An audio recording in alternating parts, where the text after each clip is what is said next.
ចឹងថ្ងៃនេះខ្ញុំមក present អំពី BGP fundamental ពួកខ្ញុំនៅពីក្រុមទី3ហើយខ្ញុំគឺលីហួរដែលជាសមាជិកម្នាក់ដែលគ្នាយើងគឺមានវីរៈដាវីតនិងខ្ញុំហ្នឹងឯងហើយមេរៀននេះដែរគឺយើងចាញ់ពីលោកគ្រូ King ថាតែគាត់បានដាក់ការងារយើងធ្វើហ្នឹងខ្ញុំចូលមកដល់BGP introduction របស់យើងមកទៅកុំឲ្យខាត់ពេលយូរចឹងBorder Gateway Protocol ហ្នឹងគឺជាអី Border Gateway Protocol ឬក៏យើងហៅកាត់ថា BGP ហ្នឹងវាគឺជា Core Routing Decision on the Internet ឬក៏វាអាចនិយាយបានថាវា enable exchange routing information between autonomous system មួយទៅ autonomous system មួយដោយ internet ចឹងទៅអញ្ចឹងហើយវាគឺផលទៅលើ ISP អីចឹងទៅណាទីមួយទៀតនៅក្នុង BGP នឹងដែរគឺយើងនឹងនិយាយអំពី key feature របស់វាអញ្ចឹងនៅក្នុងនេះគឺខ្ញុំលើកយក key feature ចំនួន4មកប្រាប់អ្នកគ្នាគឺទី1នេះpath vector protocol ដែលវាជា path vector មួយដែលវានឹងប្រាប់អ្នកគ្នាពី destination ដែលត្រូវទៅឬក៏យើងនិយាយថា a full path data take ទី2អើយបងយកចឹងទី2គឺ policy based routing ដែលវានឹងប្រាប់ពីpolicy ថាយើងត្រូវ control វាមិនអីហ្នឹងមានថា admin របស់ network ហ្នឹងគឺអាច control router ហ្នឹងវាធ្វើអីបានទី3គឺ select path selection គឺវានឹងធ្វើការ select ទៅ base path ដែលយើងបាន provide ទៅ many rule ខាងលើនឹងឯងទី4គឺreliability and scalability គេមានថា BGP ហ្នឹងគឺវាមាន key feature ទាំងអស់ហ្នឹងសម្រាប់ reliable ហើយវា scale បានជាមួយនឹង network ធំផងដែរចូលមកដល់ចំណុចមួយទៀតគឺ autonomous system ឬក៏យើងហៅកាត់ថា AS ជាង AS ហ្នឹងគឺជាគេ AS ហ្នឹងគឺជា collection នៃ IP network ឬក៏ router ឬយើងនិយាយថាវាជា collection នៃ router ដែលវាស្ថិតនៅក្នុងការគ្រប់គ្រងរបស់ស្ថាប័នណាមួយចឹងហើយនៅក្នុងហ្នឹងគឺវានៅក្រោម routing policy តែមួយហើយសួរថាតើអីហ្នឹងតើណាគេណា define ថាលេខវាប្រមាណអីប្រមាណអញ្ចឹងនៅក្នុងហ្នឹងដែរអីគឺវាត្រូវបាន define ដោយ RIR ឬយើងនិយាយថា in តែក្រោយវិញឬយើងហៅឈ្មោះពេញថា Regional Internet Registry ដែល number ទាំងអស់ហ្នឹងគឺយើងហៅវាថា ASN ចាហើយសម្រាប់key characteristic របស់ AS ហ្នឹងវា include អីគេខ្លះ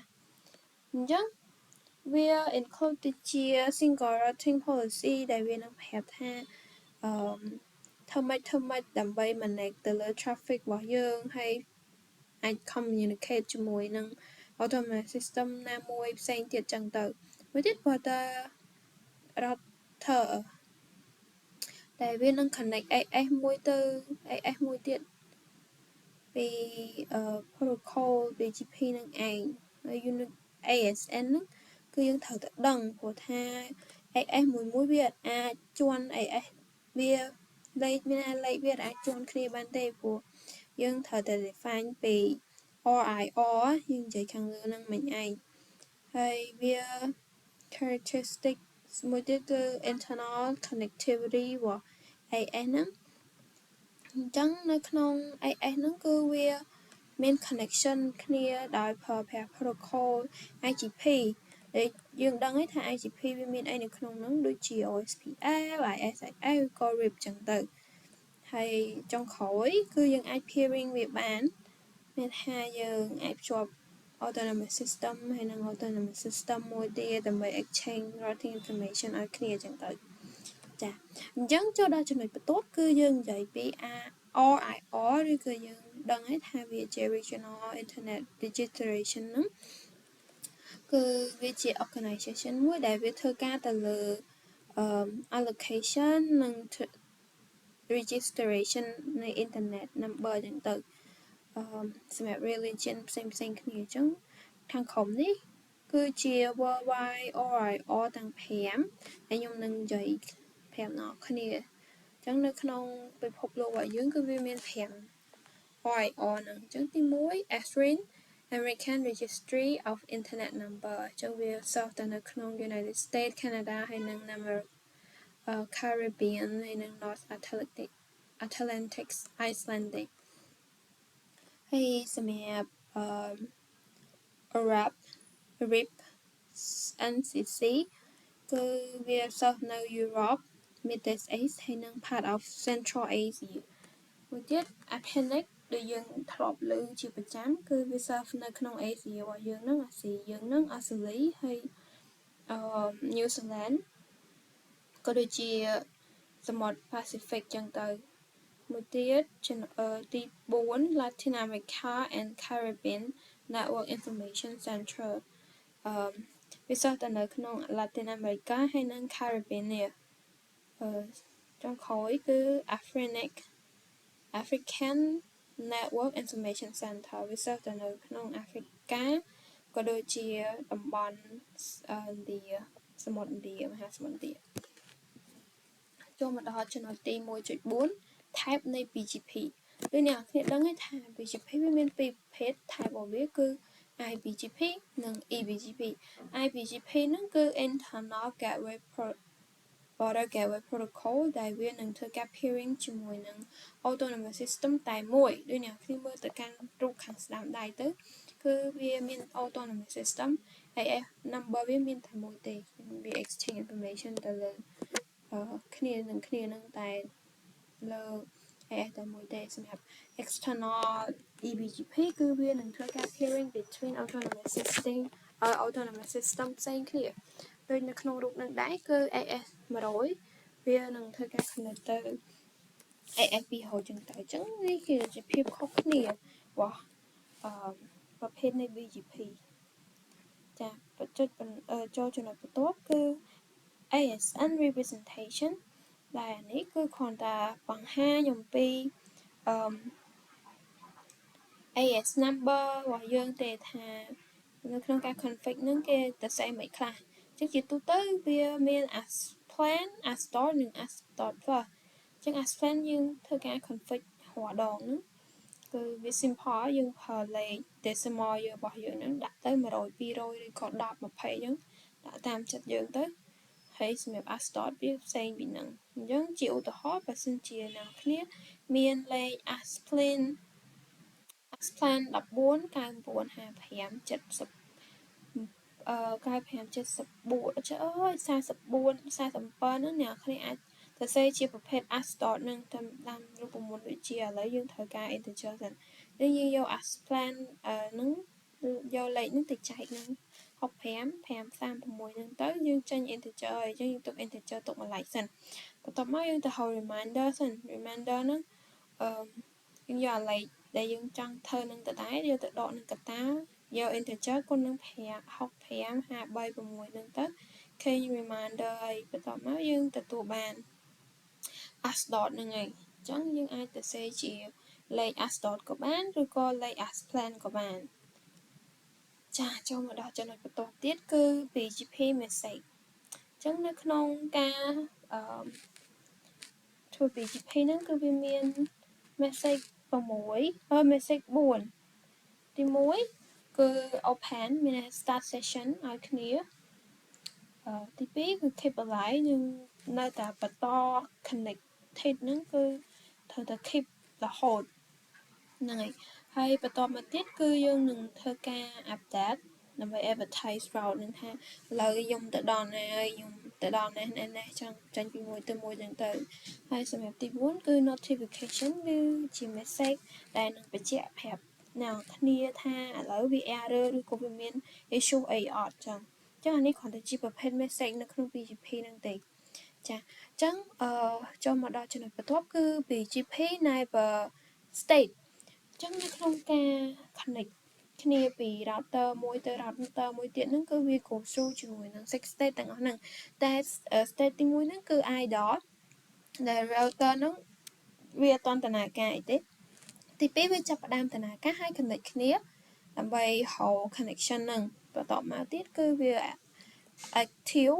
router ហ្នឹង try to connect ចាប់ផ្ដើម hold connect ហើយបើ fail នៅតែ connect គ្នារហូតដល់វាចាប់ផ្ដើម open send មានថាចាប់ផ្ដើម send ទៅកាន់ router មួយទៀតដើម្បីទទួលបានការ response មកវិញអញ្ចឹងទៅកាន់ណាដែលវា response មកវិញហើយវាចាប់ផ្ដើម establish ស្គាល់គ្នាហើយអញ្ចឹងជាចុងក្រោយ step ចុងក្រោយកាលណាវាស្គាល់គ្នាហើយមានន័យថាយើង information យើងគឺបាន exchange ឲ្យគ្នាទៅវិញទៅមកហើយអញ្ចឹងនេះគឺជា step ទាំង6របស់ BGP ចូលដល់ចំណុចទី2គឺ BGP address family BGP address family protocol ហ្នឹងដូចអ្នកគ្នាដឹងថាពាក្យ family ហ្នឹងវាណាមិនដុំណាយើងក្តោបទាំងទូចទាំងធំចូលគ្នាអញ្ចឹងទៅហើយអានេះវាចែកចេញជា8ផ្នែកនៅក្នុង BGP ហ្នឹងដែលយើងយកមកប្រើប្រាស់ទី1គឺ IPv4 unicase most common ហ្នឹងយើងយកសម្រាប់ exchange routing information សម្រាប់ IPv4 unicase ហ្នឹងឯងហើយ IPv6 unicase វិញក៏ដូចគ្នានឹងដែរតែវាគ្រាន់តែជា IPv6 ហើយសម្រាប់ទី3គឺ IPv4 multicast ដែលយើងអាច manage ទៅលើ routing របស់យើង routing information របស់យើងហ្នឹងទៅលើ multicast address IPv4 អញ្ចឹងទៅមួយទៀត IPv6 ហើយទី5ហ្នឹងគឺ VPN address family យើង support ទៅលើ BGP MPLS ហើយសម្រាប់ allowing routing ហ្នឹងសម្រាប់អាហ្នឹង VPN ទាំងអស់ហ្នឹងអញ្ចឹងណាចាមួយទៀតគឺ layer 2 VPN address family អញ្ចឹង VPN ហ្នឹងវា use ទៅលើ exchange information ទៅលើ layer 2ទេ layer ផ្សេងទៀតវាអត់ធ្វើទេទី7 multicast VPN ហើយវានឹងធ្វើឲ្យមានភាពងាយស្រួលអត់មានឲ្យមានការរអាក់រអួលទេទី8គឺ link state address family carry link state database for interior gateway protocol supporting policy based routing អញ្ចឹងដូចនិយាយទាំងដើមសម្រាប់address family មួយនោះគឺវាមាន database រៀងខ្លួនរបស់វាទាំង routing policy ហ្នឹងហើយវានឹងធ្វើឲ្យមាន flexible ជាងមុនដោយសារតែយើងបាន manage វាឲ្យថាប្រភេទនៃ traffic មួយណាយើងប្រើ IP មួយណាអញ្ចឹងទៅចាអញ្ចឹងវាធ្វើឲ្យមានភាពងាយស្រួលក្នុងការប្រើប្រាស់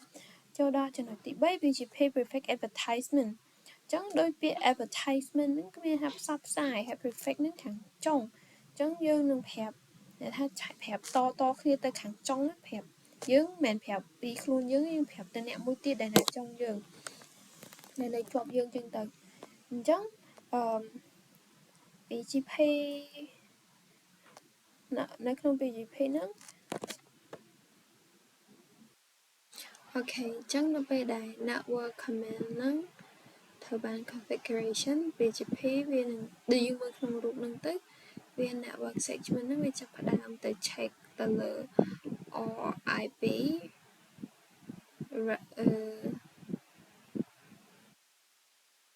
បីទៅ routing បីទៅមើលថាតើlog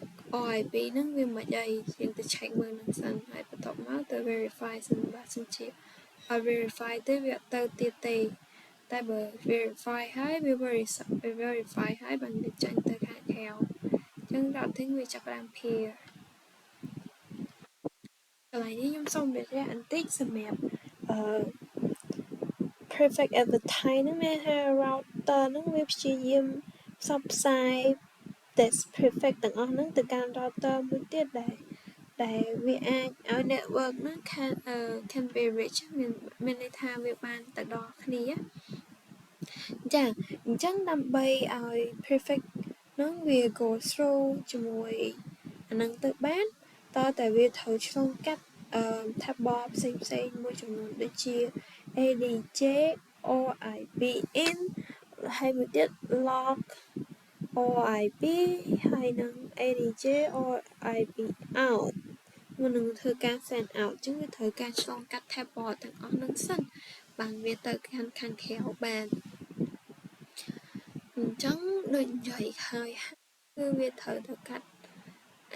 tab bar ទាំងអស់ហ្នឹងអញ្ចឹងវាមាន5 step ដែលវាត្រូវធ្វើហ្នឹងអញ្ចឹងយើងទៅមើលហូបទាំងអស់គ្នាអញ្ចឹងនេះយើងមើលមកដំបូងឡើយគឺវាចូល network segment សិនហើយទៅ check ជាមួយនឹង OIB ហើយទៅកាន់ log OIB តមកទៅកាន់ next hop សិនហើយ define ថា BGP base path សិនបានចេញទៅ outbound routing policy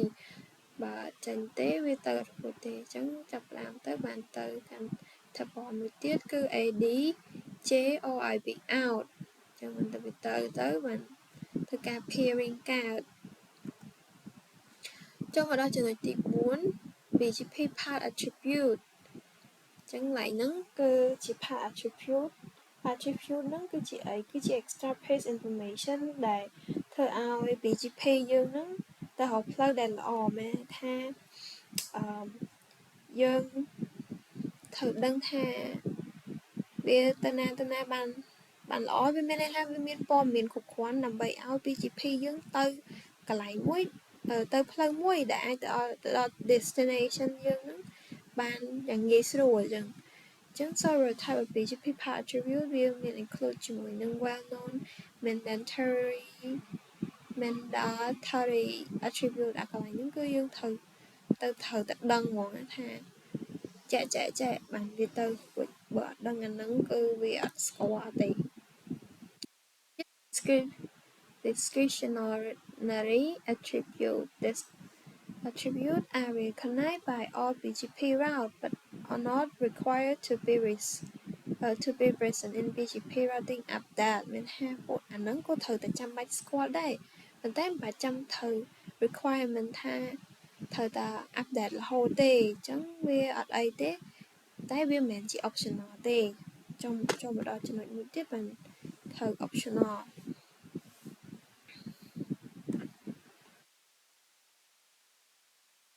ចូលមកដល់ចំណុចទី5គឺ path selection ហ្នឹងមកយើងគ្រាន់តែយើងអានចំណុចយើងគឺយើង BGP ហ្នឹងគឺត្រូវ use many rules សម្រាប់ the base path ហ្នឹងអញ្ចឹង rule ទី1តែយើងត្រូវទៅហៅមួយគេអញ្ចឹង high FY ហ្នឹងមកយើងទៅហៅវាមកអាហ្នឹងមិនវាល្អហើយ rule ទី2ហ្នឹងគឺ local preference rule ទី3 shortest AS path lowest MED ទី5គឺ prefer eBGP over IBGP and more yes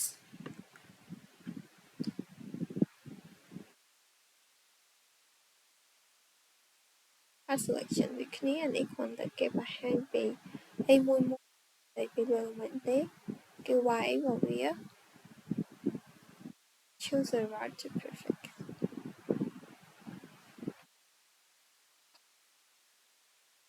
okay. As part show the which autonomous system a router has passed through to reach a destination origin ថាវាយក IBGP ឬក៏ eBGP mid multi-exit discriminator key feature optional attribute not required for every BGP route BGP multi-part BGP part ទៅតែអានេះ path selection BGP និង way what អញ្ចឹងចូលមកដល់ចំណុចទី6គឺ redistribution ហ្នឹងគឺជាអី redistribution ហ្នឹងគឺមានន័យថា sharing route between different routing protocol អញ្ចឹងជាឧទាហរណ៍ដូចពី router OS from OSPF តែ import ទៅជា BGP អញ្ចឹងទៅ វាអាចជួយ connect គ្នាពី internal និង external network ដើម្បីឲ្យ smooth ចឹងណាដូចនេះដូចអ្នកគ្នាអាចមើលក្នុងរូបនេះបានចឹងលើ AS មួយនេះ AS 12នេះវាមាន OSPF ចឹងទៅហើយខាងនេះ AS ផ្សេងមួយនេះគឺភ្ជាប់គ្នាចឹងគេហៅថា redistribution ហើយនេះគឺជាគោលបំណងនៃ redistribution ចឹងទីមួយគឺវាចង់ឲ្យ connect គ្នារវាង internal network ជាមួយនឹង external network ហើយចង់ឲ្យ internal router ហ្នឹងវាស្គាល់ external route និង external peer no internal route ចឹងទៅហើយ provide the full network ជួយ reachability between autonomous system នេះជាគោលបំណងរបស់ distribution ទី7គឺ community ហ្នឹងលើថាវាជា label មួយចឹងសម្រាប់គ្រប់សម្រាប់ធ្វើការគ្រប់ឬក៏ control route ហើយនៅក្នុងនឹងដែរ community របស់យើងគឺវាមាន3ប្រភេទគឺ standard communities extend community និង large community នេះគឺជា table របស់ community របស់យើងទេដែល standard ហ្នឹងគឺវាប្រើ32 bit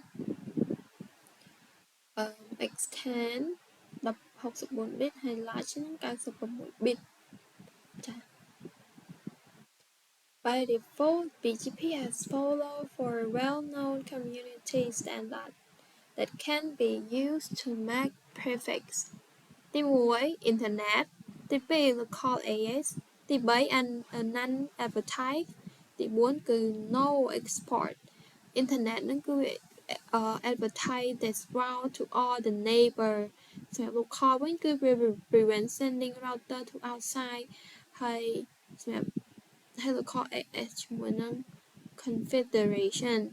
non-advertised គឺវាអត់ advertise ទៅ route this route to any peer ទេគឺវាសម្រាប់ internal ឬក៏ external នេះគឺជា community list community នេះដែរគឺវាផ្ដល់ពីភាព flexible ទៅកាន់ network administrator សម្រាប់ធ្វើការទៅលើវាហ្នឹងទៅ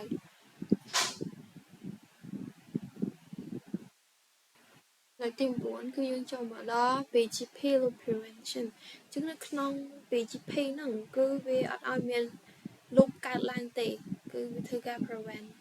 បាត់តែម្ដងអញ្ចឹងហេតុអីបានវាធ្វើការ prevent អញ្ចឹងគឺវាចង់ឲ្យ internet វា stable ហើយចង់កុំឲ្យមាន endless routing loop ចាអញ្ចឹងBGP prevent routing loop ហ្នឹងដោយគេវានឹង check ទៅលើ AS path ហ្នឹងបើសិនជា បើសិនជា router ហ្នឹងវា down AS number វាហៅវាមកដល់កន្លែងទីតាំងវាដើមវិញហើយគឺវានឹងធ្វើការ reject អញ្ចឹងគឺវាអត់ឲ្យមានវាអត់ឲ្យមាន loop កើតឡើងទេជា troubleshoot មួយចំនួននៅក្នុង BGP របស់យើងទីមួយគឺ ASL ឬក៏ firewall អញ្ចឹង port TCP 174ហ្នឹងគឺនឹងត្រូវ block ដោយពីដោយ firewall ឬក៏ ACL របស់យើងនឹងបើសិនជាវា block គឺមាន troubleshoot កើតឡើងទេគឺ neighbor គឺអាចធ្វើ session នឹងបានទេហើយមួយទៀតគឺយើងអាចនឹងconfiguration ខុសទៅលើ AS ចឹងទៅហើយមួយទៀតគឺយើងអាច configure ទៅលើ different address family ខុសហ្នឹងក៏វានឹងធ្វើឲ្យមាន troubleshoot កើតឡើងដែរ